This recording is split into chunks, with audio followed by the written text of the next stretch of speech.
Hi everyone, thank you for joining us this morning for a conversation about men's mental health and support surrounding baby loss. This webinar has been arranged as part of a mini-series dealing with a wide range of topics surrounding World Mental Health Day on the 10th of October and coincides with Baby Loss Awareness Week.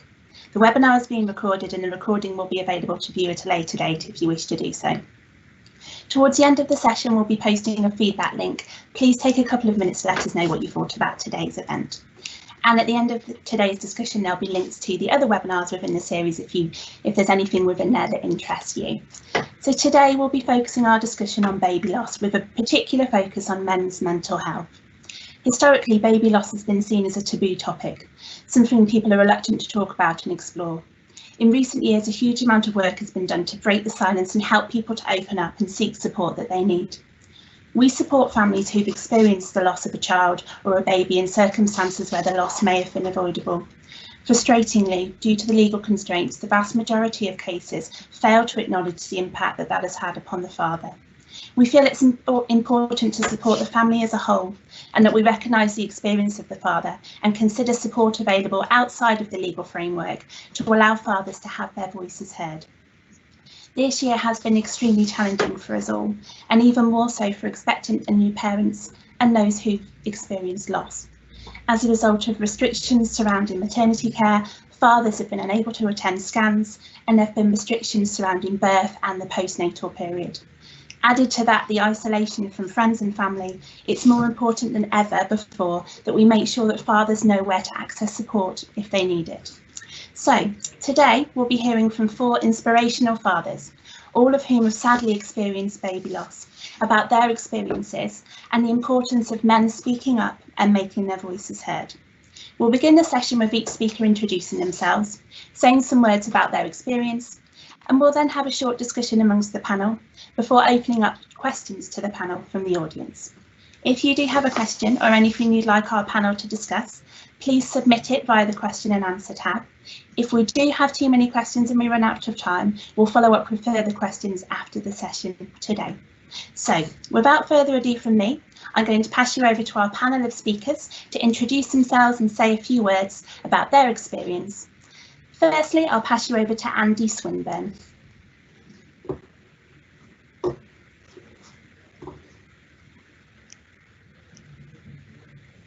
Good morning, everyone. I'm Andy Swinburne. So here helping support the discussion around mental health and supporting baby loss. If you just go to the next slide, please. So my son Theo was still born in July 2016 at 41 weeks. Since then, I've completed various charity events and fundraising throughout 2017 and beyond. Continues to support baby loss, the community as a whole, charities and various events. Been very lucky to go on to have 2 rainbow babies since then. Daughter Pippa is now 2.5 and Sebastian is just 5 months old. And we did have a mutual supporters with a negligence claim that was recently settled in May this year. Do have a short video as a further introduction. That was from the Butterfly Awards in 2017, so that was approximately a year after Theo's birth.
Thanks so much, Andy, for that moving introduction. Thanks, Andy, for that moving introduction. I'm going to move on now to welcome Ryan Jackson, who's our next speaker.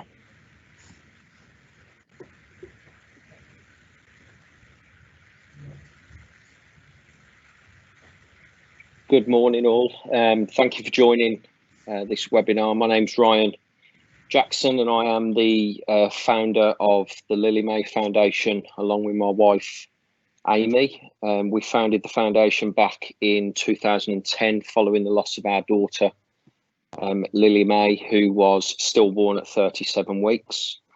Following on obviously from what Andy said there, I think a lot of the things that you want to do certainly as a dad is to support as many people as possible moving forwards, and one of the main fundraising activities that we have undertaken this year, albeit with it being a very difficult year, is something called 10-10-10, which is 10 bereaved dads doing 10 challenging events over 10 days across the year.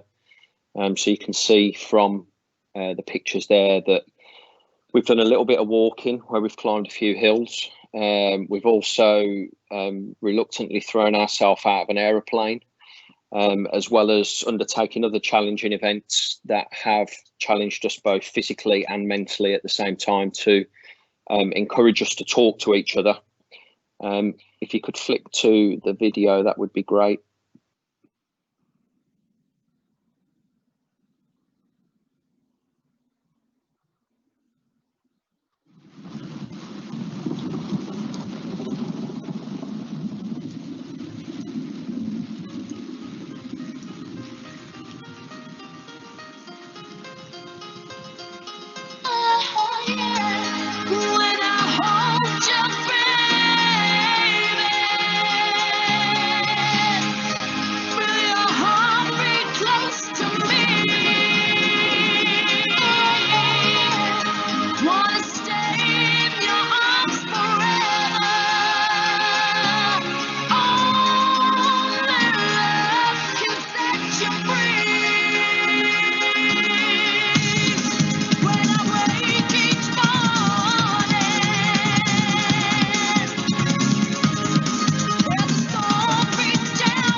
Thanks so much for that, Ryan. It looks like such an amazing experience, and I look forward to speaking a little bit later on about the amazing work that the Lily May Foundation do to support mums and dads who've experienced loss.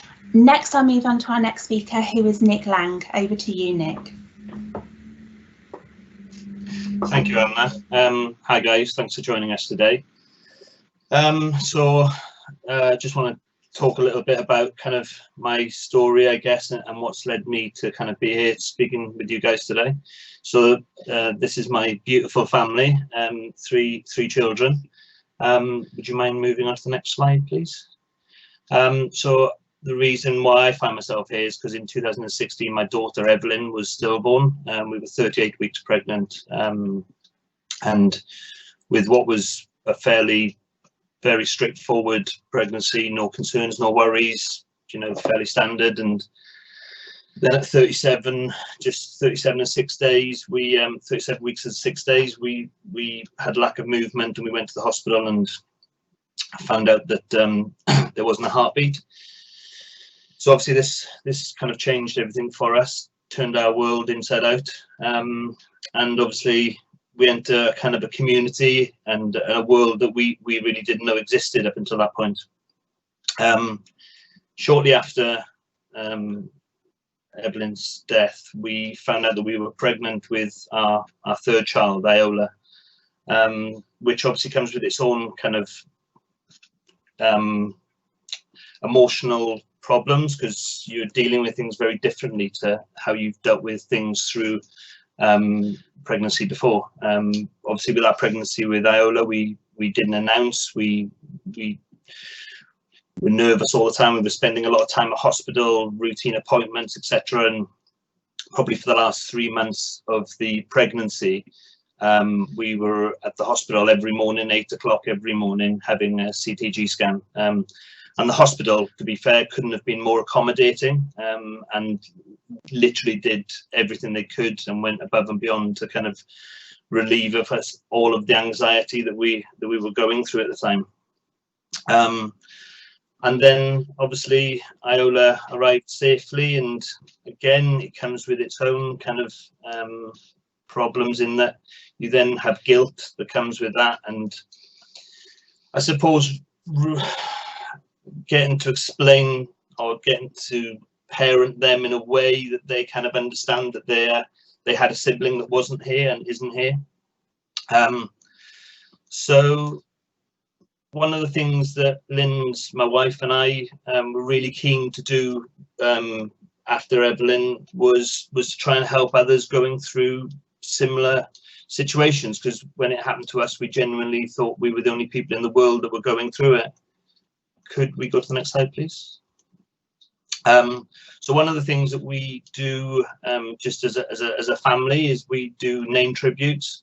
So Baby Loss Awareness Week every year we do a name tribute. Easter we do name tributes, Halloween, that kind of stuff, Christmas.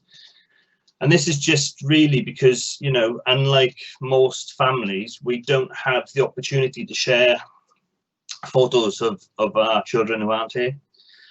So this is just our little way of keeping them with us, I guess. Could we go to the next slide, please? So, sorry. So one of the things that I've been keen to do, like I said, we thought we were the only people going through it in the world, and what we didn't want others to feel is that they're the only ones going through it too. So over the years, I've tried to do my own bit for awareness. If you saw the size of me, you'd realise I'm really not a runner. So the Great South Run was a massive challenge for me. The first year I did it in 2018, I ran in an orange morph suit, and we had a cape embroidered with lots of babies' names on it. And after the run, we were able to cut those little pieces up and send them back to the families who had submitted their children's names. And then in 2016, which was physically and emotionally the hardest one I did, was I ran with an empty pushchair. Obviously, from a visual point of view, it was quite a strong statement, but something I probably wasn't prepared for was the emotional part of that, going through the run, you know, people commenting and stuff like that.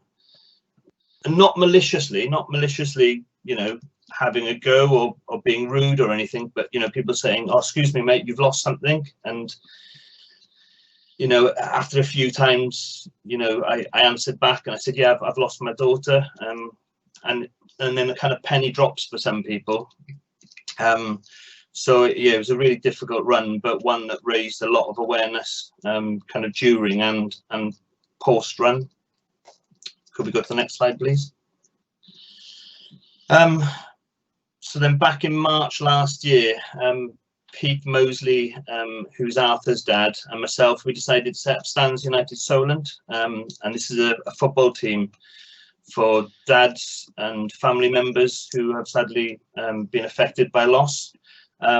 So when we first met, next slide please, we had 25 dads turn up. None of us, or very few of us, knew each other before, but it was a really kind of proud moment, getting people who maybe hadn't dealt with grief in their past or didn't really know how to deal with it, and this was an opportunity for people just to get out, have a little bit of exercise, realize that there are others going through what they're going through, and just gives them a little bit more comfort.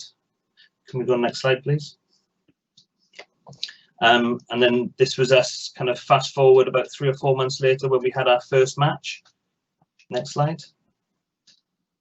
And then this was us at our family, kind of our launch, I guess, and this is where we then, from here, we joined the local Sunday League in Gosford and Fareham, and again, it's helped raise a lot of awareness through other teams, and we get a lot of people coming up to us after games saying, you know, I went through this 10, 15 years ago and I've never really spoken about it, and it just gives them a little bit of a support network if and when they kind of need it, really.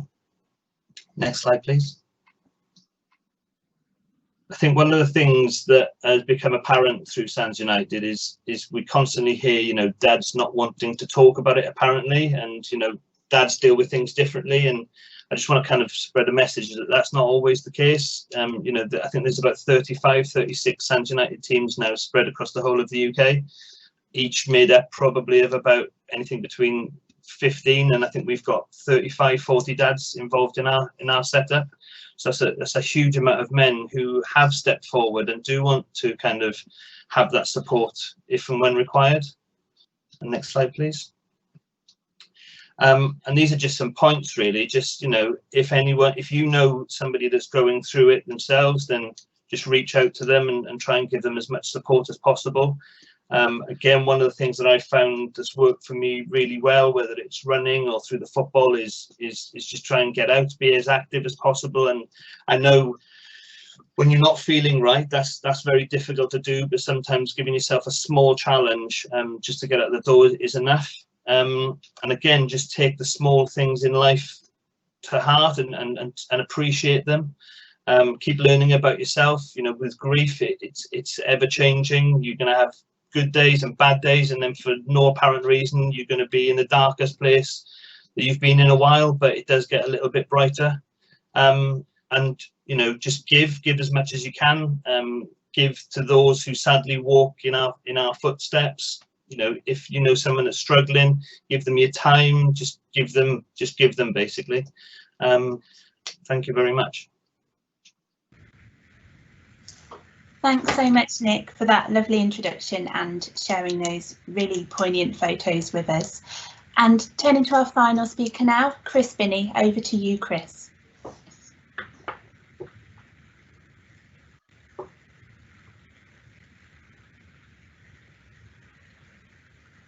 Thank you, Eleanor. Good morning, everybody. My name's Chris and I live in Yorkshire, and our son Henry was stillborn at 38 weeks in May of 2014.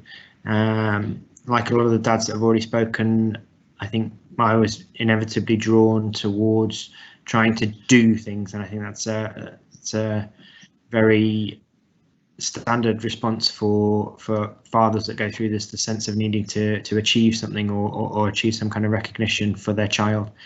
So I started to do charity work in my local area, and I'm now a trustee of a charity called Beyond B, which is based in Manchester. It has a slightly different remit to some of the work that we've heard about from the other dads The focus of the charity is to provide better training and education for the professionals that are supporting families going through these sorts of experiences. We know that student midwives, for instance, can do a 3-year degree and get maybe 1 or 2 hours in a lot of cases of training in 3 years on how to support this group of families. And it's very important that there are support groups and football teams and charities supporting families after they've been through this experience. But one of the best ways to support families effectively is to ensure that they are supported as well as they can be through that experience. And we can't expect professionals to do that well if we're not giving them the tools and the skills and the experiences that they need to be able to do that.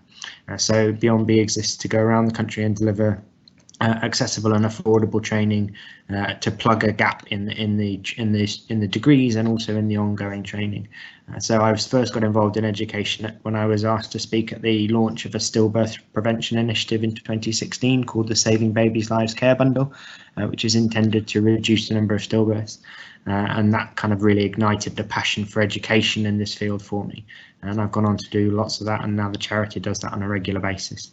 And as you can see from the photo in the middle there, we were lucky enough to go on at the end of 2018 after a long wait and have twin girls for Henry's sisters for Henry called Robin and Hallie. So they're nearly 2 now. But yeah, I think we're going to talk a lot about all sorts of different issues, but I think that for us, that's education is the key for all of that, and that's society and professionals and parents as well. Thank you so much, Chris. That's a really lovely introduction, and it's lovely to hear about the work that you're doing to try and help others and prevent other families having to go through what you went through as a family. So we've heard from all of our speakers by way of an introduction. Thank you so much, everybody, for speaking so openly with us. I really appreciate that. It's a really difficult topic to talk about, but it's important that we do so and that we open up and make sure that people feel that they are able to speak if they want to. So what I'd like to do now is have a very open discussion between the panel where we pick out some key topics that we've highlighted in the introductions and explore them between us. So the first thing that I'd like to explore is, and something that some of you have touched upon, is the support that is available for fathers when they go through the awful experience of baby loss, and your own personal experience of what support was available at the time for you. If I could direct that firstly to Andy to start us off with our discussion. Andy, if you're willing to start us off. Yeah, sure.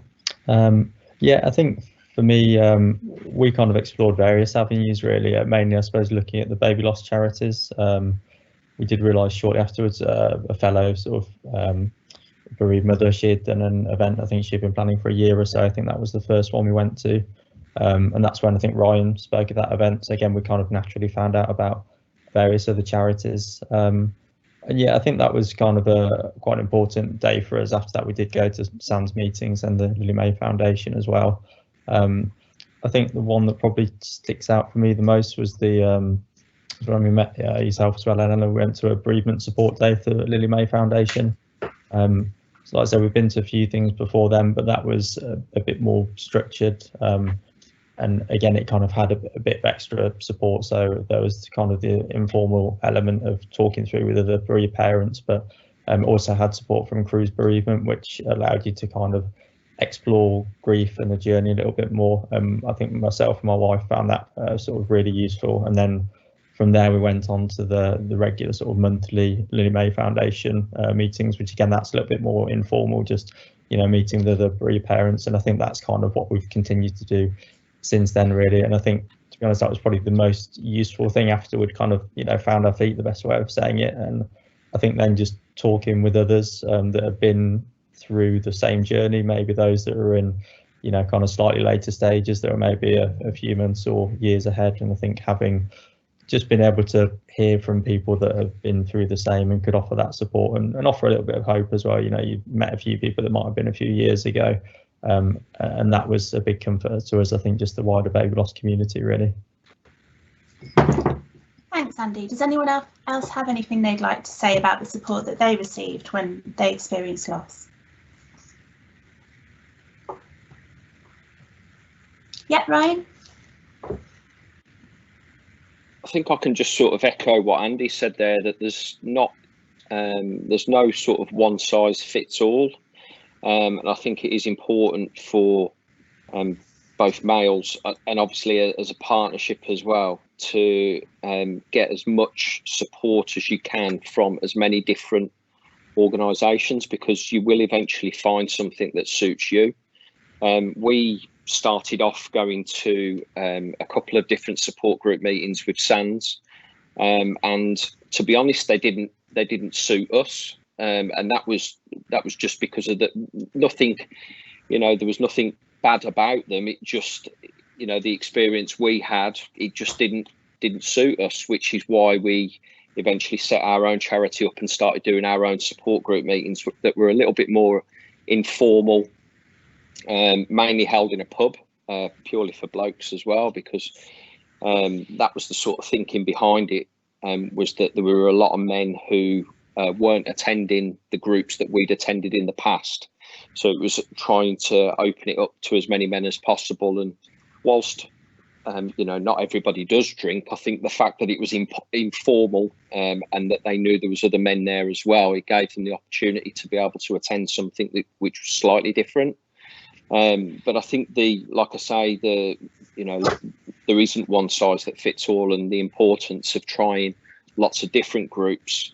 And it might be that it's not just one group that you stick with or stay with, for a significant period of time. It might be, that you attend a couple of them over the month. And I think over time, where people say time is a great healer, I think it just becomes part of your normality and part of your normal life, that on the second Wednesday of the month you go to, this group. It becomes almost like a social sort of support, peer support led, more so than the actual charity or the organisation leading it for you. Thanks, Ryan. Chris, have you got anything to add? Yes, I think, one of the things that the guys are touching on there, and it's really important to recognise that a lot of the support that's out there for bereaved parents is often heavily directed towards mums. And I think that's representative of how our society sees this particular type of bereavement. There's this, and I think this is all to do with the sort of the patriarchy within our society. It has a negative impact on men as well, because what the world is saying is, mums are the ones that grieve this loss, and your job is to be there to support your partner, and it kind of invalidates men's grief an awful lot. So there's a lot to be said for SANS United football teams and men only groups, but I also think it's really important that couples try and find, and Ryan touched on this, that couples try to find ways to access support together rather than separately wherever possible, because I think it's really important to find a way to keep the couple grieving together. They're going to grieve differently, and they're going to grieve at different paces and in different ways, but if their grief is too separated, then that can actually have quite a divisive effect on the relationship.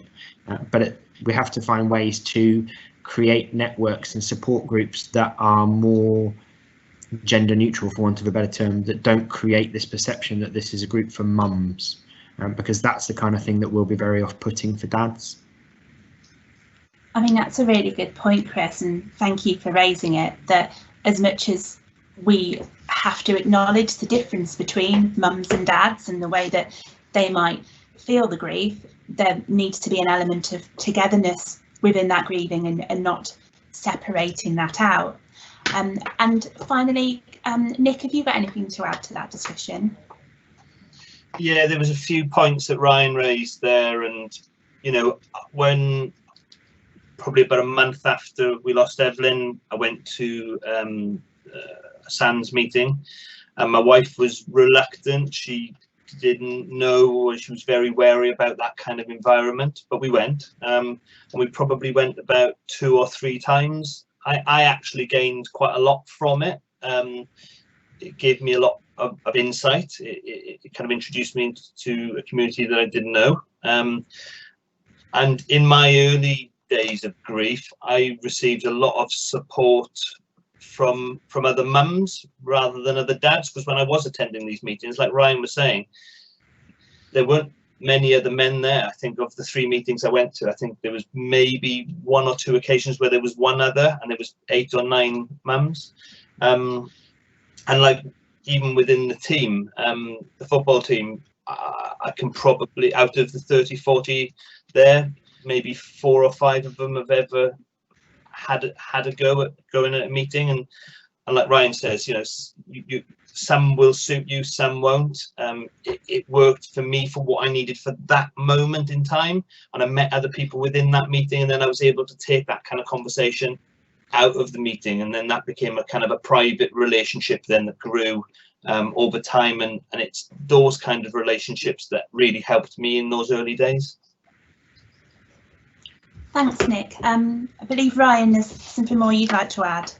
Yeah, thanks, Ellie. I think just listening to what Nick's just said there, but just jumping back to what Chris had said about actually, you know, going to the support as a partnership, as a couple, or, you know, whether that's even, you know, same-sex marriages, you know, it doesn't really matter, because I think the importance of attending those meetings together as well also gives you an idea and helps you see how your partner is grieving. So whilst you're grieving together as a couple, you also get an understanding of how, so in my case, how my wife was grieving. But the one thing I was very good at as a male was hiding my grief to an extent. So I think if you were to ask my wife how I grieved, she would probably have a very different answer to what I would say. But I also think, jumping back, like I said, to what Chris had said, is that actually going to these groups as a couple, it gives you that insight into how your partner is grieving. So therefore, you know, if you wake up on a certain day and they're, you know, maybe not in the mood, or they're, you know, there's a difference in their behaviour or the way that they're speaking or something like that, you've almost then effectively got your answers to why they are like they are on that specific day. So yeah, that was just what I wanted to add in there. Thanks, Ryan.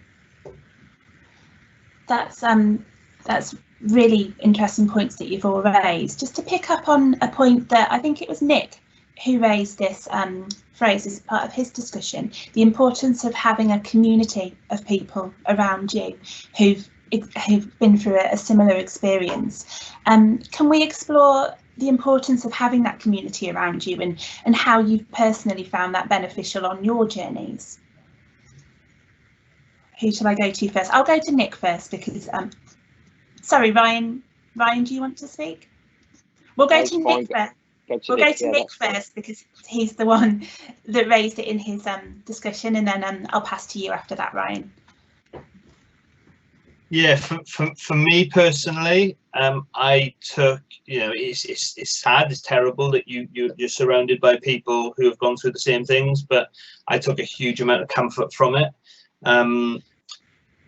Through the SANS groups that I met, I took those relationships, like I said, more privately, and they grew in time.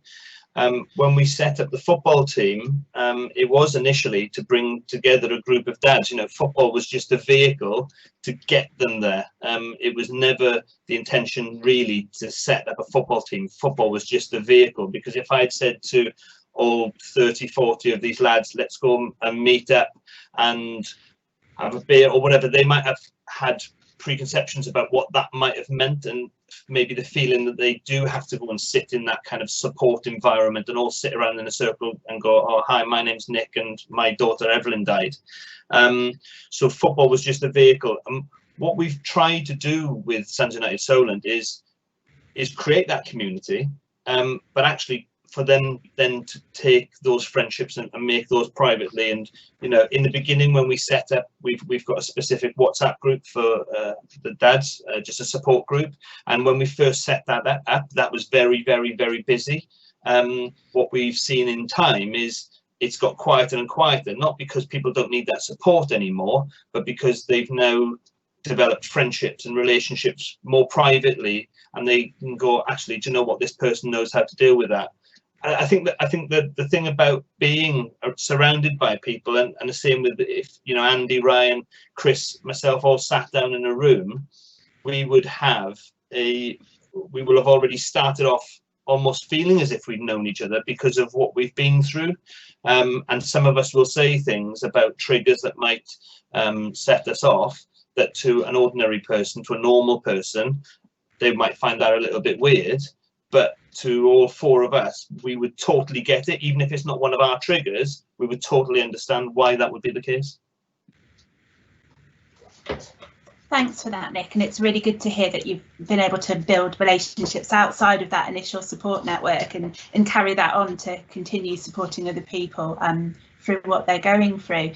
Chris, I believe you'd like to jump in here. Yeah, thanks, Eleanor.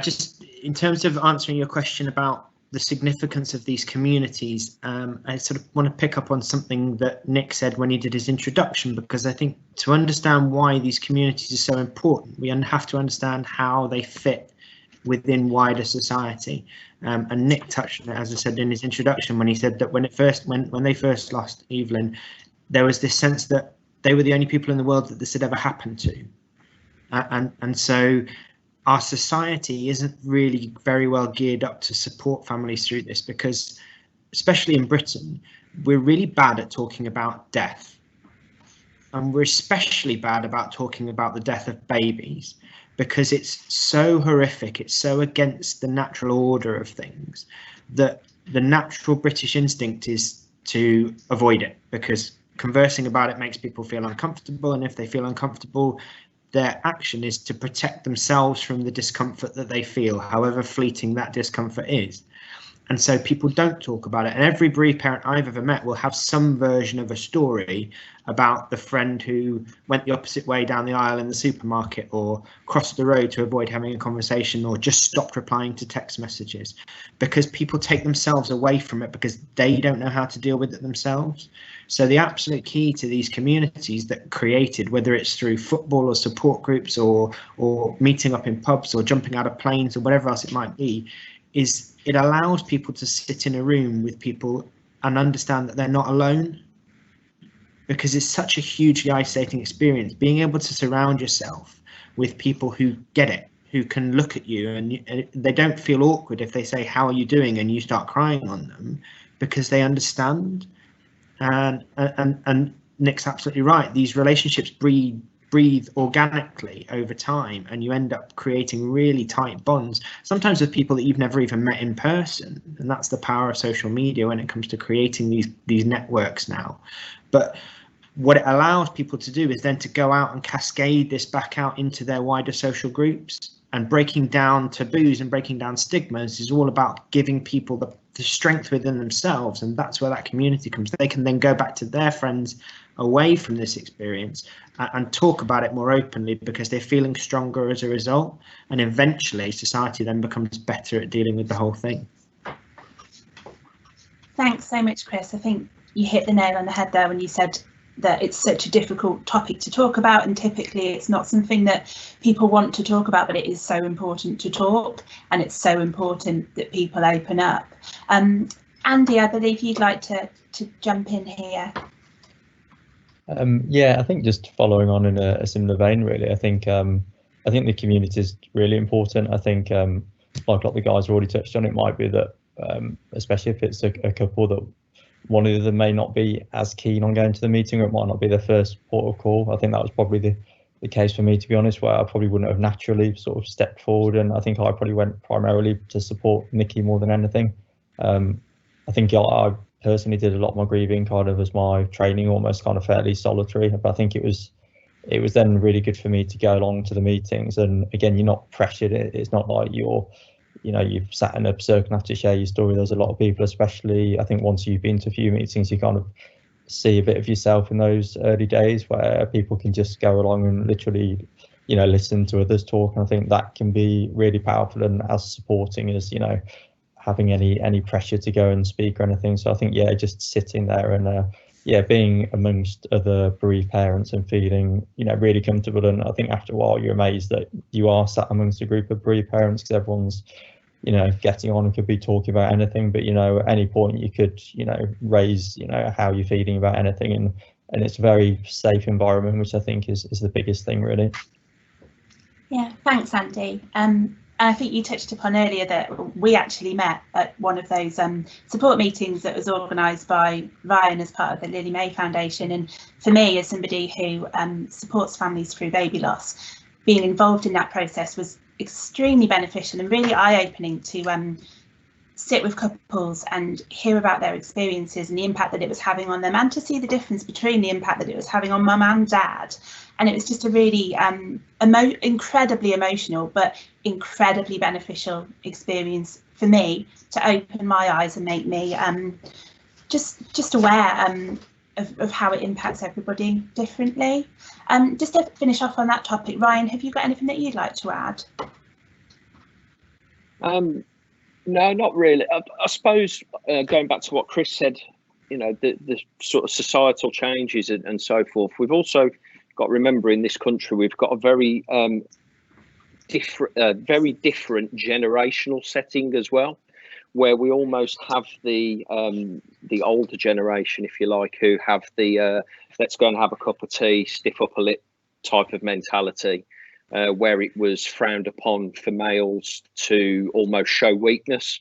And I think the sort of one thing to remember is that it's okay to not be okay. And that's a very big statement that's been used quite widely over the last couple of years, certainly with sort of Prince William and Harry, and the amount of sort of male mental health public promotion and stuff that they've done. Is that actually you are part of a group that effectively you would never want to be part of, but actually to embrace that group and to embrace those people that you are in that group with, and use their experiences. And like Chris said, Andy said, Nick said, you all sit in front of each other, and you just get it. It's not a case of knowing somebody really, really well. It's just knowing that that person who sat directly opposite you or sat next to you gets exactly what hymn sheet you're singing from. And to some extent, I suppose, Ellie, as well, because you're close to obviously seeing the effects on the parents, the effects on the men themselves, you probably get to see, as close as you can possibly get, the experience that we have from losing a baby, because it is a very unique experience, and it's very difficult to explain a loss of your child, because you flip in the order of life on its head. Effectively, you expect to bury parents, grandparents, but you don't expect it to be the other way around. And one thing that we've certainly found through a lot of the support groups that we run and that we've been to as well, is that your friendship groups do change. Whilst you do have your friends that you've grown up with in college or school or university, whatever it is that you've been to, you then also make a completely new group of friends. And we embrace those friends probably more so than we do our own friends who we've known through all of our lives. Because again, it comes back to that situation where we all know exactly how we're feeling. Thanks so much, Ryan. I think it's a really good point about as a lawyer, I do see the whole impact that it has on somebody, and the fact that your friendship groups change. I can see everybody kind of nodding along in the background. I think everybody's feeling the same as you there, that it changed your whole life on its head. And having that support is just so important, and having somebody who's been there and been through that experience and can know what kind of things you're feeling. I think we could talk all morning about these topics, but we are limited to 60 minutes, so I'm going to have to move on to some specific questions that we've had in from the audience. I'm going to throw them out there, and guys, just pop your hand up if you want to answer them, and we'll get a discussion going between us. So just pick, one of our audience has picked up a topic that most of you raised within your introductions, and that's the point of rainbow babies, so pregnancy after loss. Hugely important topic, and obviously something that everybody deals with differently and has different emotions surrounding. Has anybody got any advice for families, men in particular, experiencing pregnancy after loss? Nick? I would just say, you know, often we're led by, and rightfully so, we're led by the medical professions, and I think under normal conditions, you know, if you do get a lack of movement or something like that, sometimes the advice is go home, lie on your side, have a glass of orange juice, have a nice cold drink, you know, and contact us in 3 or 4 hours and see how you feel.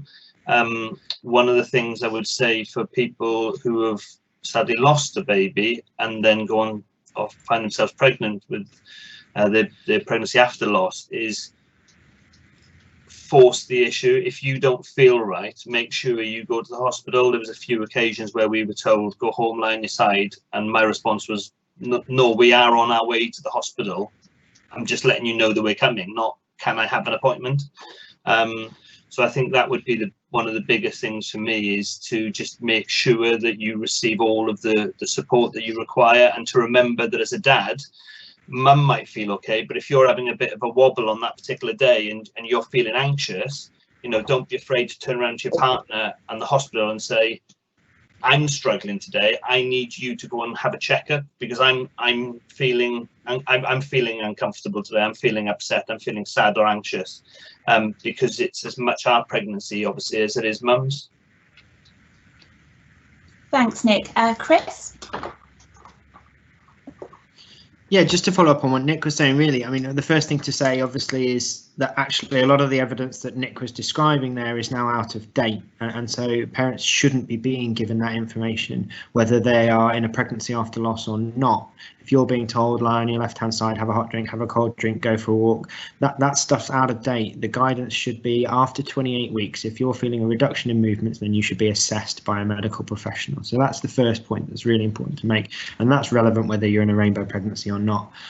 In terms of for parents facing a rainbow pregnancy, I think the thing is when you're desperate to have another baby because your baby's died, that can become really all-consuming, and that presents another emotional challenge for a relationship and a couple as well.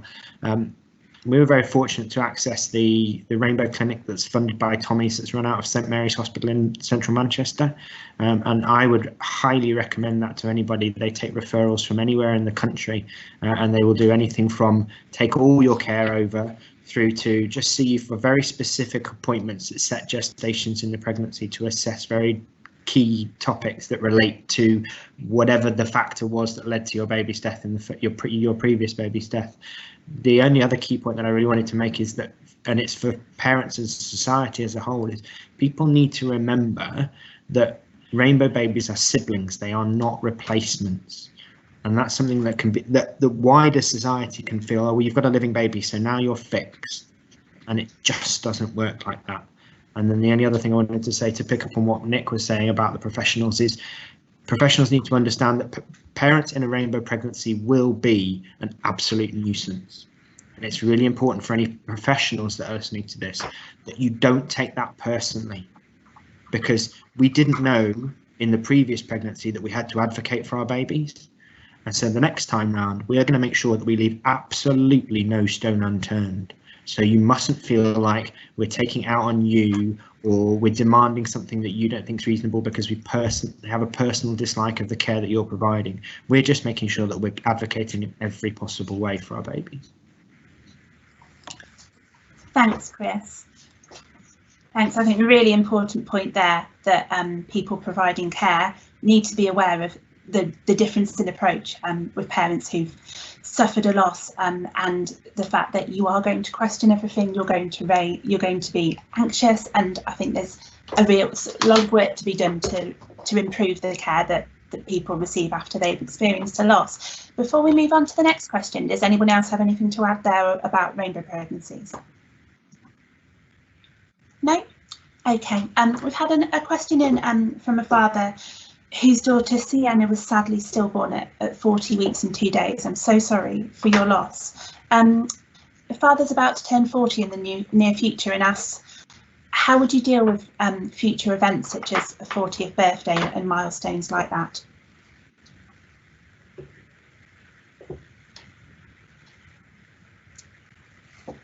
Anybody like to jump in? Ryan? Yeah, I can say something. Hi. I'm really sorry to hear of that loss. I'm really, really sorry to hear of your loss. And I can appreciate that it is a very, very difficult situation. I believe that your daughter, Sienna, was stillborn on your birthday. So I can empathise, with the situation that you will be in the respect of celebrating a 40th birthday or a 50th, or, you know, something along those lines. The one bit of advice I would give is it is okay to smile. It is okay to have fun. It is okay to still do the normal things that you would do, celebrating birthdays and so forth. Because that doesn't mean that you aren't going to remember it doesn't mean that you're not going to remember Sienna. And it might be that you do something on that birthday for both you and Sienna. And it is okay to do that.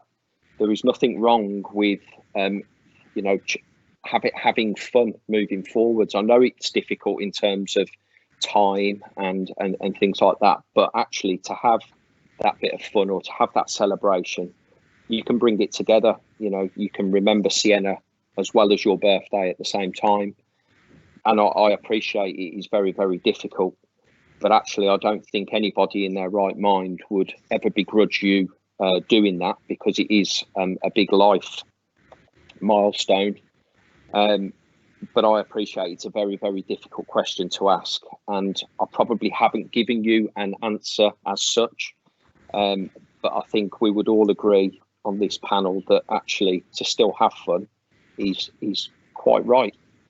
Because at the end of the day, you have to look after your own mental health, and if you look after your mental health in that way by doing the things that you would ordinarily do, whilst keeping an eye at the same time that it is Sienna's birthday on that day, there is absolutely nothing wrong with that. In my opinion, that is, there is absolutely nothing wrong with that.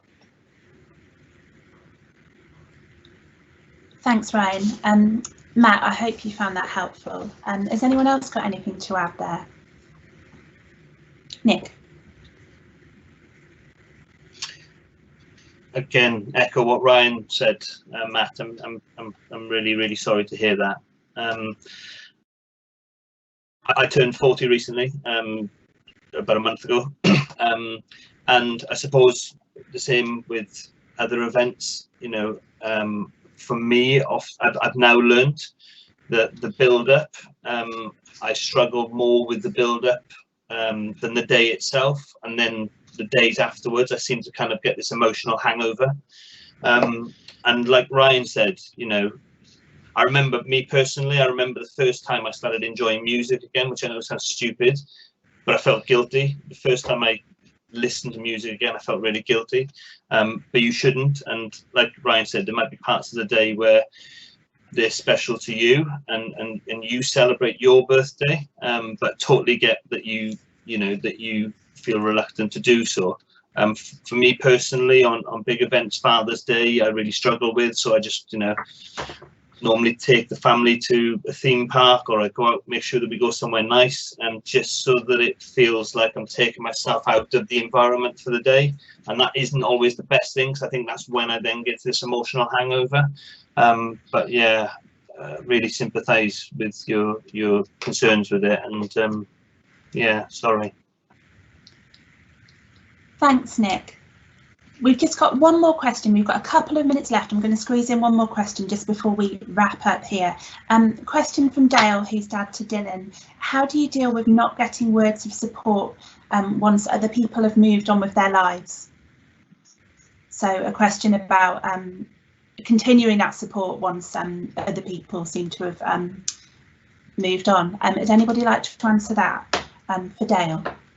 I think being honest, Dale, with people that you still need those words of support, that you still need that shoulder, arm around your shoulder, sorry, or, you know, whatever support it is that you're looking for, and actually being honest with people and telling them that even though they seem to have moved on with their life, that you haven't, is the important thing to say, really, is that you need to make sure that you're, it sounds selfish, but it's not selfish, that you're putting your own mental health at the forefront of everything. So if you're not feeling that you're getting the support that you need to actually ask for that support, it might be that people recognise that you need that support anyway, and it might not come as a surprise to them if you do ask them or you do tell them how you're feeling. But I think being honest about what you actually need is the way to do that, and not hide from the fact that you need that support.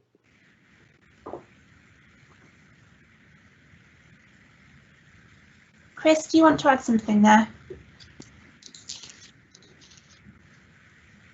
Yes, just to really to echo what Ryan's saying, and that we need to just make sure that you're honest and open with people about what you require from them, and a lot of people will, especially if after you've had a rainbow baby or something else, people will expect that you will start to move forward. And it's really important for everyone to understand that grief doesn't work in a nice linear form. Grief is very much a roller coaster. It goes back and forth and up and down, and you can be 5 or 6 years down the line having had a rainbow pregnancy, a successful rainbow pregnancy, and something can still hit you like a ton of bricks, and that's okay.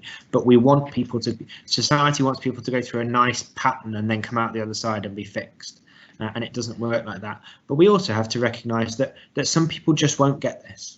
And Ryan talked before about redefining friendship circles and so on, and there are going to be people in all our lives through this experience who are one way or another are going to end up dropping away because they just don't understand it, and we can try to explain it to them, and many people will listen to that explanation and adjust their behavior and stay within your circle. But some people unfortunately will fall away because they can't or won't adapt to what you need.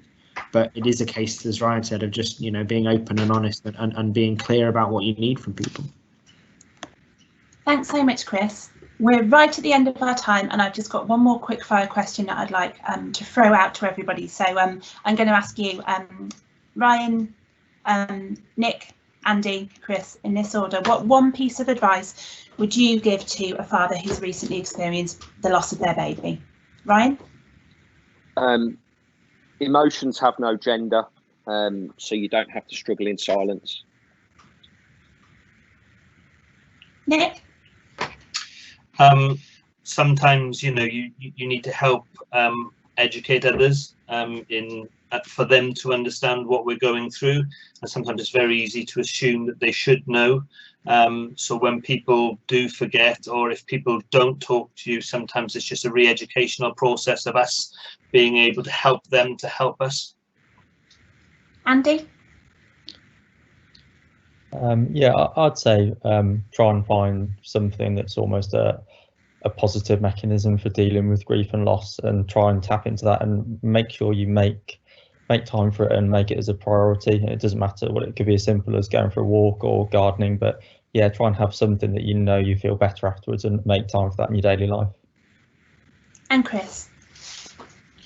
Just to echo what Ryan was saying, really, I think it's really important that people do talk and they don't try and bottle it up, because emotions will find their way out. What comes in has to come out at some point, and if you don't find a way to let your emotions and your feelings out in a controlled way, then there's a possibility that they may come out in a far less than controlled way later on. So it's really important to be open and talk, and not try to bottle things up.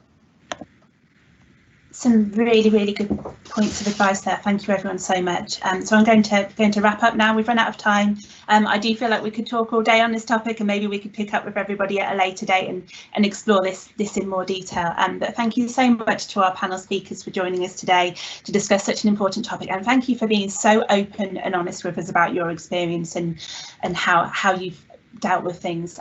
If anyone would like any further information about any of the services or charities that have been mentioned today, please feel free to contact us. My email address was on screen, and we can make the relevant introductions. So thank you so much to everybody, and enjoy the rest of your day.